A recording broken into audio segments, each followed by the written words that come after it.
Ó Maria concebida sem pecado, rogai por nós que recorremos a vós. em nome do Pai, do Filho e do Espírito Santo. Amém. Os queridos irmãos e irmãs aqui reunidos, também é o povo que nos acompanha pelos meios de comunicação, nós celebramos hoje a festa de Santa Rosa de Lima. Por isso hoje nós entoamos o canto do Glória e nos alegramos neste dia em que celebramos a padroeira da América Latina. Santa Rosa de Lima, peruana, ela viveu no finalzinho do século XVI, pouquinho depois do Brasil ter sido descoberto, 1580 mais ou menos. E ela foi, assim como Santa Catarina de Sena, ela era uma leiga que pertencia a uma ordem terceira dos dominicanos. Então, Santa Rosa de Lima viveu numa extrema pobreza, viveu o espírito de caridade e viveu muita penitência, né? Só para abrir um parênteses rapidinho, a ordem terceira, talvez muitos de nós conheçamos, a ordem terceira do Carmo, né? Aqui tem a igreja próxima aqui. Essa ideia começou com São Francisco de Assis. São Francisco começou tanta coisa, né? Tanta coisa. Ele via que os leigos queriam uma espiritualidade para também viverem de forma mais radical o Evangelho. Então tinha a ordem primeira, que era a ordem dos frades, a ordem segunda, que era a ordem das clarissas, as religiosas, as monjas, e surgiu então a ordem terceira, que é justamente o leigo, a leiga, que participa de um carisma, que participa de uma forma ainda como secular, mas vivendo uma espiritualidade. Então começou com São Francisco e muitos e grandes santos vieram dessa espiritualidade. Santa Rosa, então, viveu esses três pilares, né? Ela viveu a caridade, ela viveu a pobreza e ela viveu a penitência. E o evangelho de hoje que nós lemos, que é muito propício, justamente fala do tesouro escondido no campo e da pérola preciosa. Claro que aos olhos do mundo, viver uma vida de penitência, viver uma vida dedicada ao outro e viver uma vida de pobreza é algo que foge da racionalidade. Claro que hoje o mundo prega outra coisa. Hoje não, sempre pregou outra coisa. O espírito mundano pregou outra coisa. Mas o espírito evangélico vai de encontro com esses valores e mostra um grande tesouro para aqueles que vivem os ideais do evangelho. Eu tenho dito sempre, e nós temos refletido, e é verdade, o quanto o mundo de hoje tem prometido algumas coisas e falha miseravelmente no cumprimento dessas promessas. Qual é a promessa do mundo de hoje? Você não precisa ter regras, você não precisa ter lei, você não precisa ter compromisso com ninguém, nem com nada. Faça o que te faz feliz, faça o que você quer, quanto você quer, do jeito que você quer, e você será feliz. E nós temos uma geração deprimida, ansiosa e sem sentido. E aí nós vamos de encontro, então, a esses santos que viveram, repito, a pobreza, a penitência e a caridade para com o próximo. Nós não encontramos pessoas mais felizes na face da terra do que os santos. Os santos são as pessoas mais felizes que nós podemos encontrar, vivendo os valores que o mundo diz que são loucuras. Por isso nós precisamos olhar para esses exemplos e perceber que aquilo que realmente nos realiza, aquilo que realmente pode preencher o coração humano, está muito longe daquilo que o mundo tem prometido. E às vezes isso se torna um jargão, uma frasezinha de efeito, uma frase feita, mas não é uma realidade. O mundo não pode preencher um coração humano, porque nós somos feitos para o infinito. Nada desse mundo pode preencher um coração humano. É claro que as coisas desse mundo, bem orientadas para Deus, elas nos ajudam.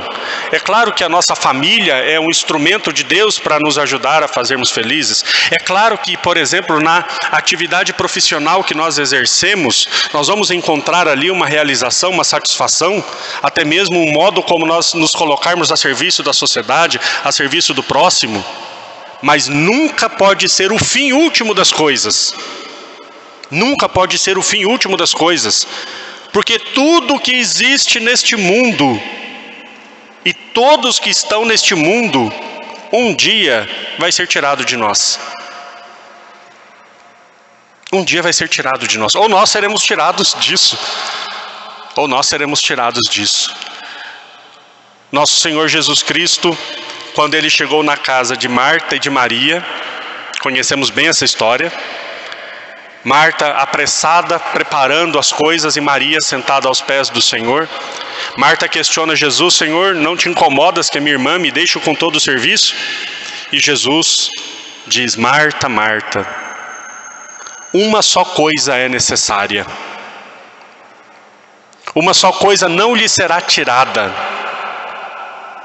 E Maria escolheu a melhor parte. Se uma só coisa não será tirada, quer dizer que todas as outras serão.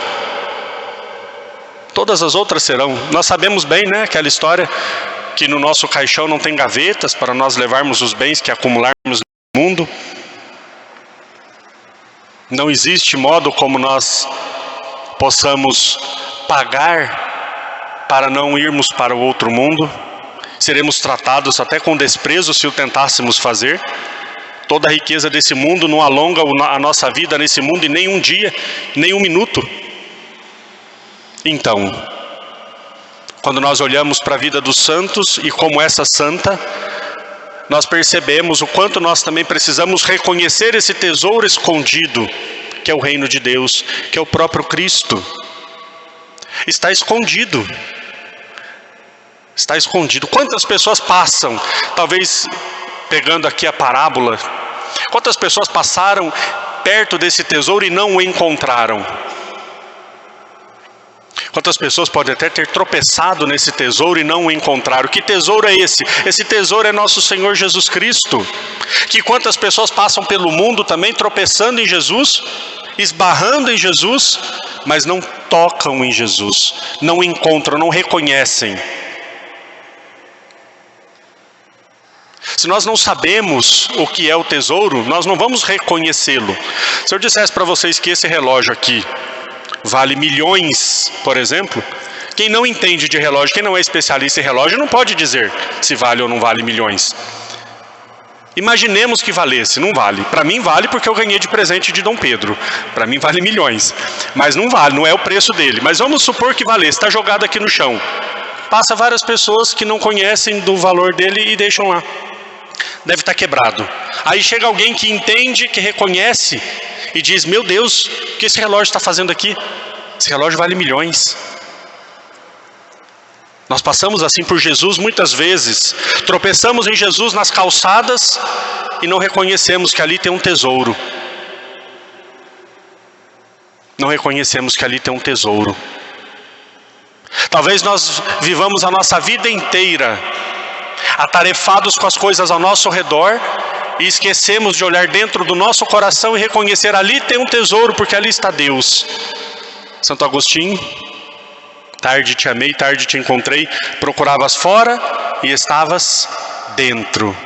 Reconhecer o tesouro é aquilo que faz com que nós tenhamos a coragem de dizer que todo o resto vale a pena ser dispensado, vale a pena ser vendido para adquirir aquele tesouro. Nós temos muitas coisas na nossa vida que são muito importantes para nós. Mas se nós encontrarmos uma que seja mais importante do que todas essas, tudo isso pode ser deixado de lado. São Paulo, no final da vida, São Paulo era meio doido, né? São Paulo, no final da vida, diz que todos os títulos, o conhecimento, tudo que ele tinha, são palavras dele, não minhas, ele considerava esterco, perto do conhecimento de Jesus Cristo. Porque São Paulo encontrou o tesouro, reconheceu o tesouro, na verdade. Reconheceu a pérola de grande valor que fazia com que todas as outras perdessem o brilho. Tem coisas na nossa vida que brilham como se fossem as coisas mais importantes, mas quando o brilho maior surgir, ofusca toda a importância das outras coisas.